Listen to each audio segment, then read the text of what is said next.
29, emotionally intelligent, and tired. So tired. Husband is Andrew, 31. You know the type. Works a decent job, provides, whatever. But emotionally, it's like living with a brick wall that occasionally asks what's for dinner. Our marriage has been circling the drain for what feels like an eternity. I'm the only one bailing water with a teaspoon while he's busy drilling holes in the bottom of the boat. It's not like he's a bad guy, not in the way you see in movies. He doesn't yell, he doesn't throw things. It's something much quieter, much more insidious. It's the crushing weight of his indifference. I'm the one who has to carry the entire emotional load of this relationship. I have to be the planner, the talker, the feeler, the problem solver. He just exists, a passenger in his own life, and I'm the unpaid chauffeur, tour guide, and cruise director. You're probably wondering how we got to this point. Honestly, it's been a slow burn. A million tiny things that pile up until you're buried under them. Let me give you a perfect, frustratingly mundane example from a few months back. The dishwasher incident. It sounds stupid, right? A fight over a dishwasher. But it's not about the appliance. It's a metaphor for everything. I had a long day at work, came home, cooked dinner, and cleaned up the kitchen. The dishwasher was full of clean dishes. All I asked him to do was unload it so I could load the dirty ones. A simple task. A 10-minute job. I gave him clear, concise instructions. Andrew, can you please unload the dishwasher? The plates go in the left cabinet, bowls in the right, mugs on the second shelf. I even smiled. I was being collaborative, a team player. He grunted from the couch, not even looking up from his phone. An hour later, I walk into the kitchen. The dishwasher is still sitting there, full. I take a deep breath. I tell myself not to get angry. Communication is key. Hey, honey, did you get a chance to unload the dishwasher? He looks up, feigning surprise. Oh, sorry, I forgot. Forgot. How do you forget a direct request made an hour ago in the same room? Fine, I let it slide. I'm the bigger person. Okay, could you do it now, please? I need to load these dirty dishes.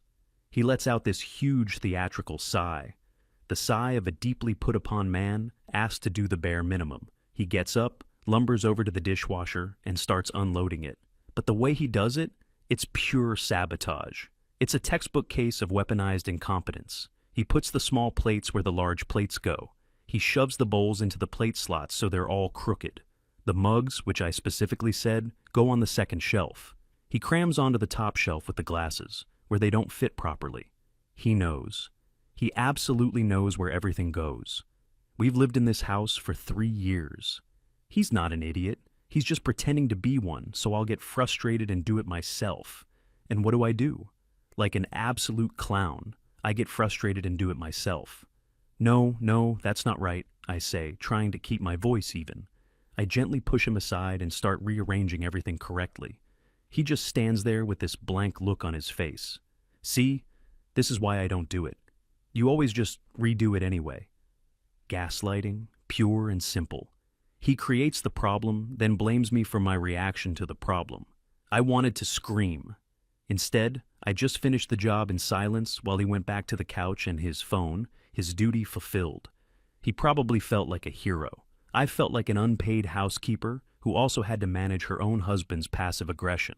That's just one example. It's like that with everything. Laundry, he'll wash the whites with a red sock. Grocery shopping, he'll come back with half the list missing and a bunch of junk food. Planning a date night, an impossible task. I have to research the restaurant, make the reservation, decide what time we leave. If I left it up to him, our big night out would be him asking me what I want to get for takeout at 8 p.m. It's exhausting. Then there's the emotional side of things, the real black hole of our marriage. He doesn't talk about anything. I try to connect with him to understand what's going on in his head. Andrew, how are you feeling?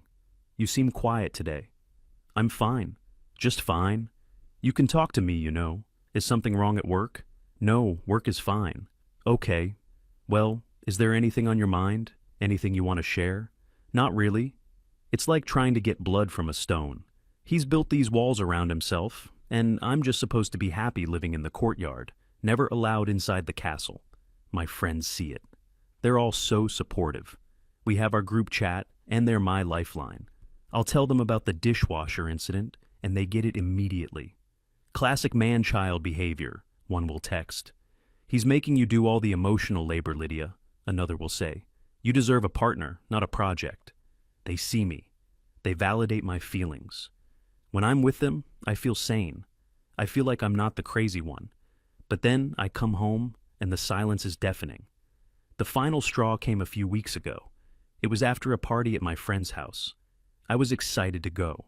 I got dressed up, did my makeup, felt good about myself.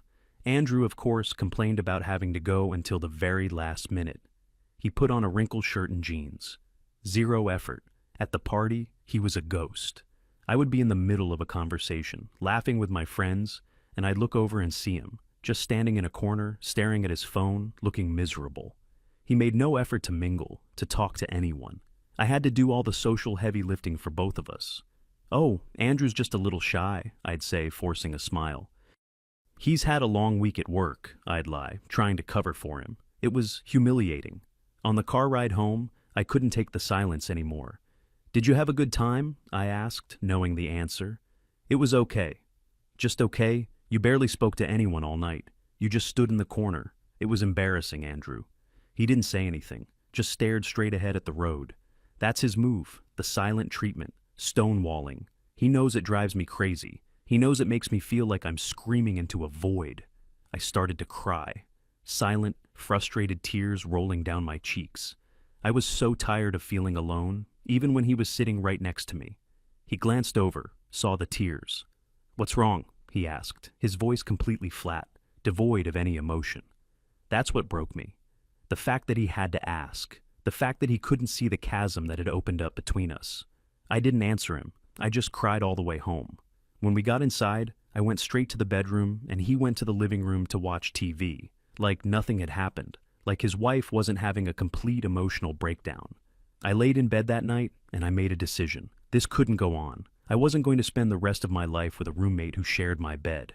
I wanted a partner. I deserved a partner. If he wasn't willing to change, then I was done. But I decided to give it one last shot. One final nuclear option. Therapy. The next day, I confronted him. He was on the couch, of course, scrolling on his phone. I stood in front of the TV, blocking his view. "Andrew, we need to talk." He looked up, annoyed. "Can it wait? I'm watching this." "No, it can't. I'm done. I can't do this anymore." That got his attention. He finally put his phone down. "What are you talking about?" "I'm talking about us. This, whatever this is. It's not a marriage. I am desperately unhappy, and you don't seem to care." He had the audacity to look confused. "I care." "Of course I care." "No, you don't. Caring is an action. It's not just a word you say. You don't participate in this marriage. You're a spectator." I laid it all out. The emotional labor, the weaponized incompetence, the stonewalling. I used all the terms. I wanted him to understand that this wasn't just me being emotional. These were real, definable concepts. Things that other people recognized as toxic. He just sat there, taking it all in. His face was unreadable. "So, what do you want to do?" he finally asked, his voice quiet. "I want to go to couples therapy," I said. "I've already researched some places. I want a professional to help us, to help you." I emphasized the you. I wanted him to know where the problem was. "I think we need someone to give you the tools to be a better partner, to learn how to communicate." He was silent for a long time. I could see the wheels turning in his head. He was probably trying to figure out a way to get out of it. "If you say no," I said, my voice shaking a little, "then I'm going to pack a bag. I mean it, Andrew." It was the ultimate ultimatum, his choice. Fix himself or lose me. He looked at me, and for the first time, I saw something flicker in his eyes. I couldn't tell if it was fear or resignation. "Okay," he said, "I'll go." I felt this wave of relief wash over me. Victory. He finally understood how serious this was. He was willing to get help. There was hope for us, after all. I spent the next few days in a state of manic energy. I was the one who did all the research, of course. I looked up dozens of therapists in our area. I specifically looked for a woman. I felt a female therapist would be more empathetic to my situation. She would understand the concept of emotional labor without me having to explain it. She would recognize toxic masculinity when she saw it. I found the perfect one, Dr. Sharma. Her website was amazing.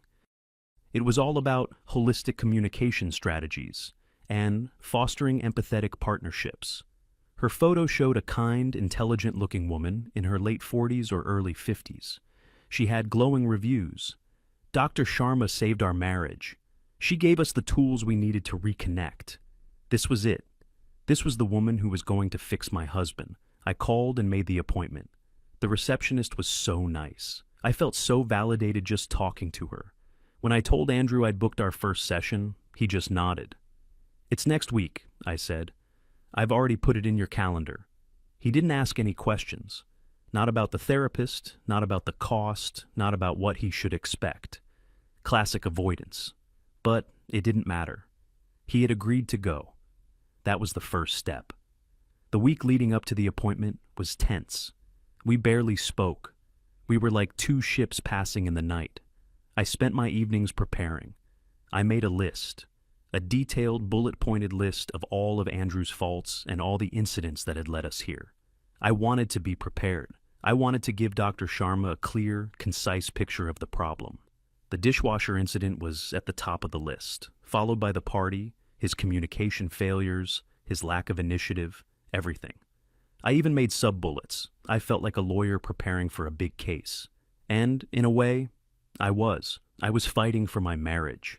The morning of the appointment, I woke up with a knot in my stomach. It was a mixture of nerves and excitement. This was it. The day of the intervention. I got dressed carefully. I wanted to look put together. I wanted to look like a woman who had her life in order, despite her husband's shortcomings. Andrew was quiet as usual. He put on a clean shirt, but he still looked rumpled, defeated. Good, I thought. Let him feel a little uncomfortable. Change doesn't happen in the comfort zone. The car ride to the therapist's office was the most silent 20 minutes of my life. I was rereading the list on my phone, memorizing my opening statement. Andrew just drove, both hands on the steering wheel, his knuckles white. He looked terrified. I almost felt a little sorry for him. Almost. But this was for his own good, for our own good. Tough love. Dr. Sharma's office was in a nice, quiet building. The waiting room was calm and peaceful, with a little fountain and soft music playing. It was all very professional. I felt reassured. We sat in two separate chairs, not touching, not speaking. I felt the other people in the waiting room looking at us, probably guessing why we were there. I wanted to tell them, "It's him. I'm here to fix him." After a few minutes, a door opened.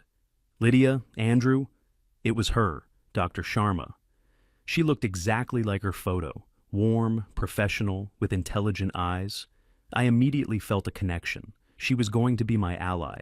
She led us into her office. It was cozy, with a comfortable-looking couch and two armchairs. There was a box of tissues on the table. I made a mental note of that. I would probably need them. "Please, have a seat wherever you're comfortable," she said, her voice calm and even. I chose the couch. I wanted to present a united front, even if it was a facade. I patted the cushion next to me, a clear invitation for Andrew to sit with me. He hesitated for a second, then walked over and sat in one of the armchairs across from me. So much for a united front. He was already putting up a wall, literally. Dr. Sharma didn't comment on it. She just sat down in the other armchair, placing us in a little triangle. She smiled warmly at both of us. "So, thank you for coming in today. It takes courage to take this step. Lydia, you made the initial call. Perhaps you'd like to start by telling me what brought you both here." I took a deep breath. Showtime. I had rehearsed this. I had my list. I was ready. "Thank you, doctor. Well, to be blunt, our marriage is failing. And it's failing because I feel like I'm the only one putting in any effort." I looked at Andrew. His eyes were fixed on the carpet. "I've done so much work on myself. I read books. I listened to podcasts on relational psychology. I actively try to be a better partner, but I'm met with a wall of indifference and passive aggression." I started to lay it all out. I brought up the emotional labor, the mental load. I explained that I was the manager of our household, our social lives, and our relationship, and that it was an exhausting, unpaid, and unappreciated job. "Andrew suffers from what I believe is a deep-seated toxic masculinity," I explained, trying to sound as clinical and objective as possible. "He's been conditioned not to show emotion, not to communicate, not to be vulnerable, and it's poisoning our marriage." I pulled out my phone. I've actually made a list of specific examples, if that would be helpful. Dr. Sharma nodded. Please, go ahead. I started with the dishwasher incident. I recounted it in painstaking detail, framing it as a clear case of weaponized incompetence. I talked about his silence, labeling it as stonewalling. I mentioned how he never initiated anything, from date nights to difficult conversations, forcing me into the role of the nagging wife. I explained that he gaslights me by making me feel like my reactions to his inaction are the problem, rather than his inaction itself. I went on for a good 10 minutes, my voice gaining confidence with every word. I was articulating my pain perfectly. I was laying out an airtight case. Andrew didn't move a muscle the entire time. He just stared at the floor, a statue of a man. When I finally finished, I felt drained, but also vindicated. I had said my piece. I had laid all the cards on the table. Now, Dr. Sharma could get to work. Now, she could start fixing him. I leaned back on the couch, took a sip of water, and looked at her expectantly. She was jotting down notes in a little book. She finished writing, then put her pen down. There was a long, heavy silence in the room. I waited for her to turn to Andrew and say, Andrew, your wife has brought up some very serious issues. Let's talk about why you're behaving this way. But she didn't. She looked at me. Not a glance. A steady, analytical gaze. My triumphant smile probably faded a little. I was expecting her to look at Andrew. Lydia, she said, her voice still perfectly calm. Thank you for sharing all of that. I can see you've given this a lot of thought. I nodded. I have. I've been living it. I'd like to go back to the first example you gave, she continued. The dishwasher. I straightened up. Perfect. My strongest piece of evidence. You said you asked him to unload it, and he did it incorrectly. He did it on purpose, I corrected her. It was weaponized incompetence. Dr. Sharma didn't even blink at the term. Tell me, Lydia, what were the exact words you used when you asked him to do it? I blinked. An odd question. The details weren't the point. The dynamic was. I don't remember exactly. It was a while ago. Something like, Andrew, could you please unload the dishwasher? Is that all you said? She asked, her gaze unwavering. I felt a prickle of annoyance. Why was I the one being cross-examined? No, I admitted. I might have added something like, and please try to do it right this time. A flicker of something crossed Andrew's face. It was gone before I could identify it. So, before he even started the task, you introduced the idea that he was likely to fail at it, Dr. Sharma stated. It wasn't a question. I was just trying to prevent him from doing it wrong again. It's about efficiency. Andrew, she said, turning to him for the first time. What did you hear when Lydia said that to you? He shifted in his chair. It was the first time he had moved in what felt like an hour. He cleared his throat. I heard, he said, his voice quiet but clear, that I'm an idiot. That I can't even do a simple chore right. That she was already angry at me for something I hadn't even done yet.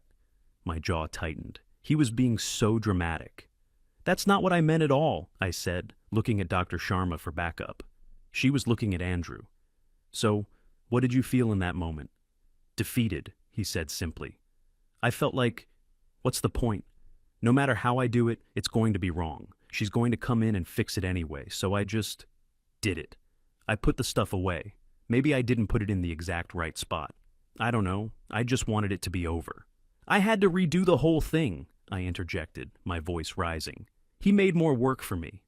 Lydia, Dr. Sharma said, her voice cutting through my frustration. There's a concept called a self-fulfilling prophecy. When you expect someone to fail, you often treat them in a way that makes that failure more likely. Your initial request was not a collaborative appeal for help.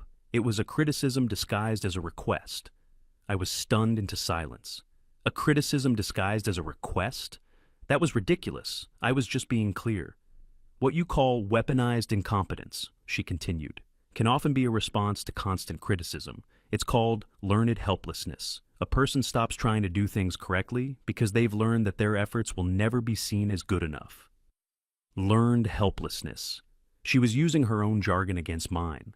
This wasn't going how I'd planned, at all. I felt my carefully constructed case start to crumble at the edges. Okay, I said, trying to regain control. Okay, fine. Maybe the dishwasher thing wasn't the best example. But what about the stonewalling? That's a classic sign of emotional abuse. He shuts down completely. He refuses to communicate. I looked at Andrew, daring him to deny it. He just looked at his hands again. Dr. Sharma nodded slowly. Let's talk about that. Andrew, your wife says you shut down when she wants to discuss your relationship. Can you tell me what that's like for you? He took a deep breath. It's not that I don't want to talk, he began, speaking to the therapist, not to me. It's that I don't know how to talk to her about this stuff. It feels like walking through a minefield. A minefield? In what way? Every conversation about us feels like an attack on me, he said. It starts with, we need to talk, and then she pulls out a list of everything I've done wrong this week. My words are picked apart. If I say I'm tired, it means I don't care about her. If I try to explain my point of view, I'm being defensive. If I apologize, it's not the right kind of apology. He finally looked at me. Last month she was upset about something, and I tried to apologize. I said, I'm sorry you feel that way. And she exploded. She said that's a non-apology, that I was invalidating her feelings.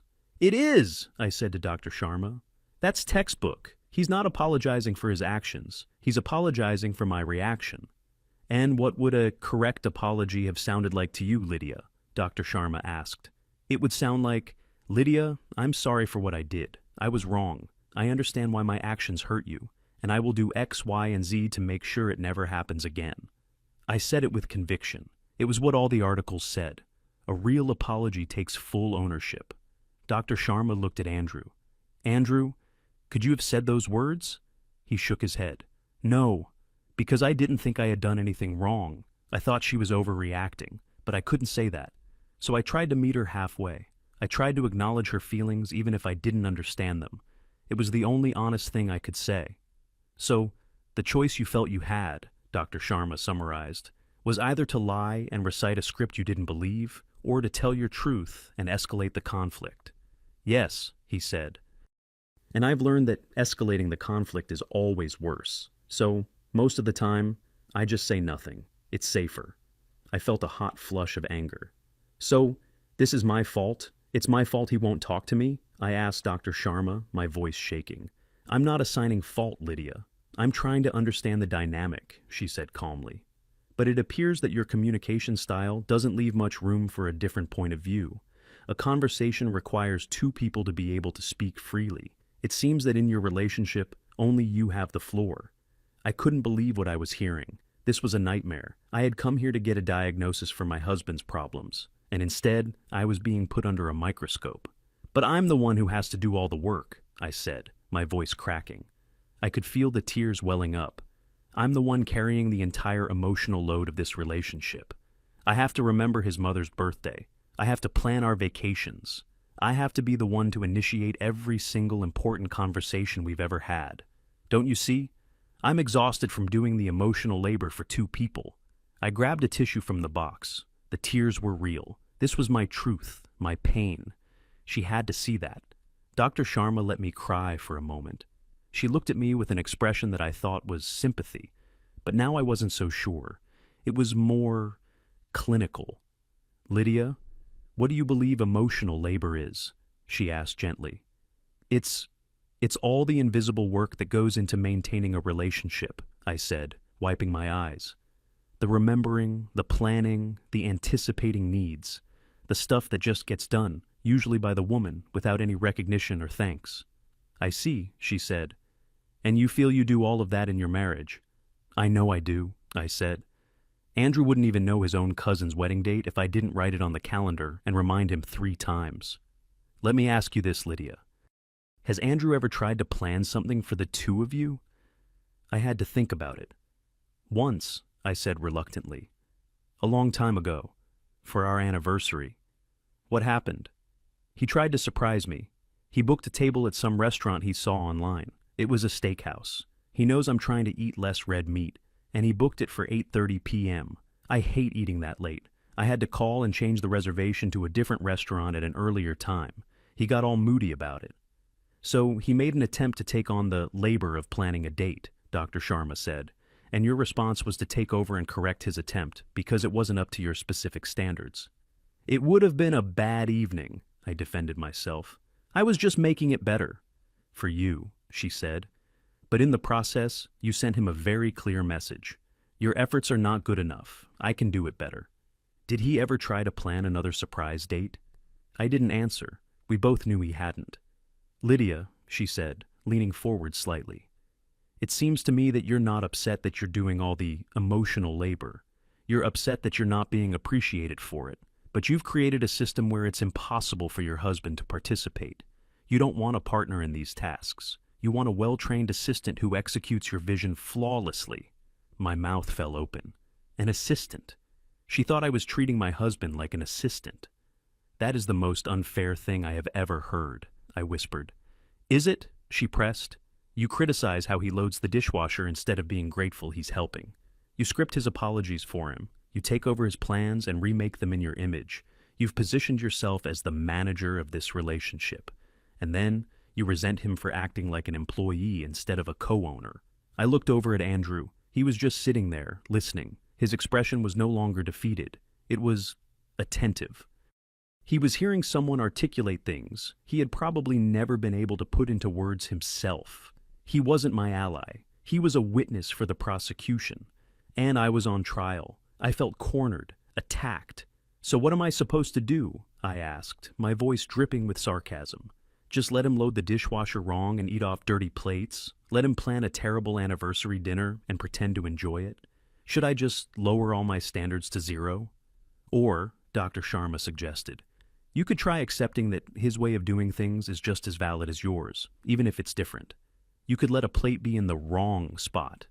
You could enjoy a dinner that you didn't plan, even if it's not perfect. You could create space for him to be a true partner, not just someone who follows your instructions. Partnership involves compromise and accepting imperfection. What you're describing is a desire for control. Control. She was painting me as some kind of control freak, a dictator. Me, the one who just wanted an equal partnership. The irony was so thick I could choke on it. This is unbelievable, I said, shaking my head and looking around the room as if I was on a hidden camera show. I came here for help from my husband. He is emotionally shut down. He has all the classic symptoms of toxic masculinity. He can't communicate. He can't be vulnerable. He doesn't contribute. And you're turning this all around on me. I'm not turning it around, Lydia, she said, her voice still infuriatingly calm. I'm looking at the system you both have created. You see a problem with your husband. What I see is a problematic dynamic that you both play a role in. You have cast yourself as the victim and him as the villain. But it might be more accurate to say that you are the speaker and he is the audience. And it seems you've been delivering a monologue for a very long time. I stood up. I couldn't sit there and listen to this for one more second. I'm done. This is a joke. My hands were shaking with rage. You're supposed to be a professional. You're supposed to help him. He's the one who's broken. Can't you see that? I pointed at Andrew, who flinched. Dr. Sharma looked at him, then back at me. Lydia, the only person in this room who is refusing to look at their own behavior right now is you, she said, her tone finally hardening just a little. You didn't come here to fix your marriage. You came here to get a professional to co-sign your assessment of your husband. You came here looking for an ally to help you change him. She paused, letting the words hang in the air. I'm a therapist, not a hired gun. Those last words hit me like a physical blow. Hired gun. She was accusing me of trying to use her, to manipulate the situation. My face was burning, a hot, shameful heat that spread down my neck. I looked from her calm, unyielding face to my husband's. He was just watching me. No anger, no smirk of victory. Just a quiet, profound sadness in his eyes. That was almost worse. I felt completely and utterly exposed. I am not paying for this session, I heard myself say, the words sounding childish even to my own ears. This was a complete waste of time. You're incompetent. I was grasping at straws, trying to find any insult that would wound her the way she had wounded me. You're probably just one of those therapists who sides with men because of some kind of internalized misogyny, I spat. It was a low blow, and I knew it. I was just throwing my own jargon back at her, hoping something would stick, would hurt. She didn't even flinch. She just gave a small, almost imperceptible sigh. It was the sigh of someone who had heard this all before. I couldn't stand being in that room for another second. I grabbed my purse, my hands fumbling with the strap. I'm leaving, I announced to the room, to no one in particular. I turned and walked to the door, not looking back. I didn't want to see Andrew's face. I didn't want to see hers. I practically ran out of the office, past the calm waiting room with the little fountain, and burst out into the hallway. The door to the office suite clicked shut behind me. I stood there for a second, my heart hammering in my chest. I half expected Andrew to come running after me, to apologize, to smooth things over. He didn't. I walked to the elevator, my heels clicking loudly in the silent building. The ride down felt like an eternity. When I got out to the parking lot, I realized I didn't have the car keys. Andrew had driven. Of course he had. One more thing I hadn't controlled. I stood by the car, fuming, feeling like a fool. I had to just stand there and wait for him. A few minutes later, he came out of the building. He walked over to the car, his posture different. He wasn't hunched over like he usually was. His shoulders were back. He looked lighter. He didn't say a word to me. He just unlocked the doors with the fob. We both got in. The silence in the car on the way home was completely different from the silence on the way there. Before, it had been a tense, anxious silence. Now, it was a heavy, dead silence. The silence of an ending. I kept replaying the session in my head, over and over. A criticism disguised as a request. Learned helplessness. You don't want a partner, you want a well-trained assistant. I'm a therapist, not a hired gun. The words echoed, each one a fresh sting. She had taken my entire narrative, the story I had so carefully crafted about my marriage, about my victimhood, and she had torn it to shreds in less than an hour. And she had done it in front of Andrew. She had given him a vocabulary for his own feelings, a defense against my accusations. She had armed him. I risked a glance at him. He was just focused on the road, a serene expression on his face. It was the calmest I had seen him look in years. It made me furious. When we pulled into our driveway, he turned off the engine. I expected him to finally say something, to gloat, or to start a fight, or to demand an apology. He did none of those things.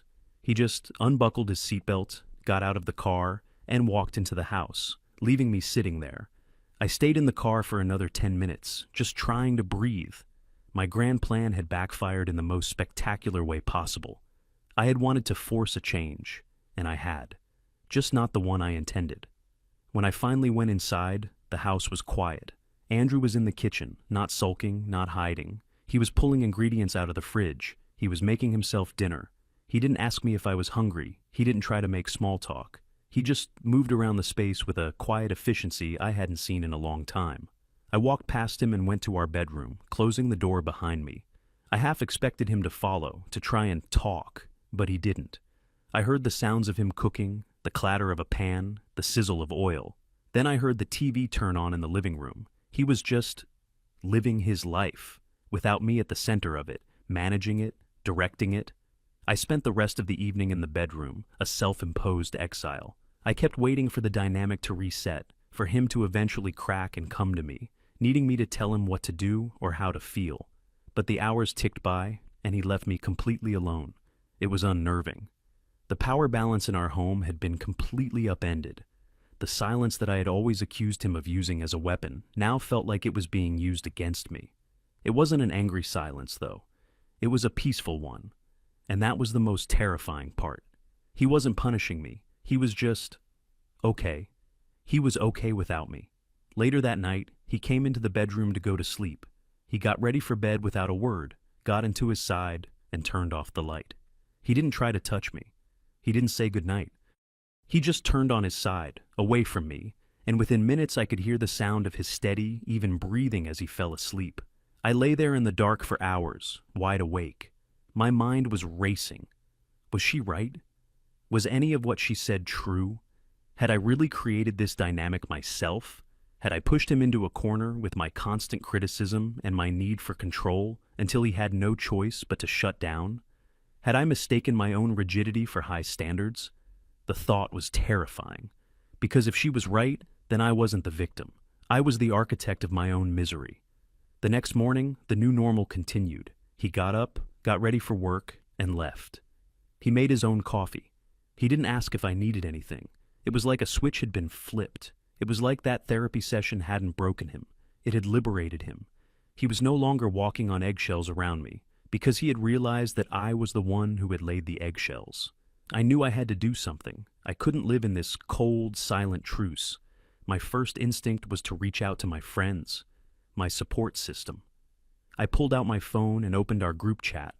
I started typing, my thumbs flying across the screen. I told them everything, how the therapist had turned on me, how she had sided with Andrew, how she had used feminist-sounding language to blame me for everything. I painted Dr. Sharma as an anti-woman quack, a traitor to the cause. I described Andrew's new behavior, his coldness, his distance. I framed it as him being emboldened by the therapist, that he now felt justified in his neglect. I hit send and waited for the wave of validation and sympathy to roll in. I waited for the, "Oh my God, Lydia, that's horrible," and the, "You need to leave him," and the, "What a terrible therapist." But the response was muted. "Wow, that sounds intense," one friend wrote back. "Sorry you had a bad experience," said another. There was no outrage on my behalf, no rallying cry. It was like they didn't know what to say. And then one of them, the one who was usually my biggest cheerleader, sent a message that made my blood run cold. "Lydia, I love you, but is it possible the therapist had a point about some things? I mean, you do admit you can be a little controlling sometimes." I stared at the message. Betrayal. Even my own friends were siding with them. I threw my phone onto the bed. I had no allies left. Not my therapist, not my husband, not even my friends. I was completely, utterly alone. That evening, when Andrew came home from work, I was sitting on the couch in the living room waiting for him. He walked in, saw me, and his face was neutral. No fear, no anxiety. "Andrew," I said, my voice small, "we need to talk." He didn't sigh. He didn't look annoyed. He just took off his coat, hung it up, and came and sat in the armchair across from me. The same one he had sat in at the therapist's office. He waited. And for the first time, I had no list. I had no pre-prepared speech. I had no jargon. All I had was the crushing silence and the terrifying realization that I didn't know how to have a conversation where I wasn't in complete control. I didn't know how to be a partner. I just knew how to be a manager, and my only employee had finally quit.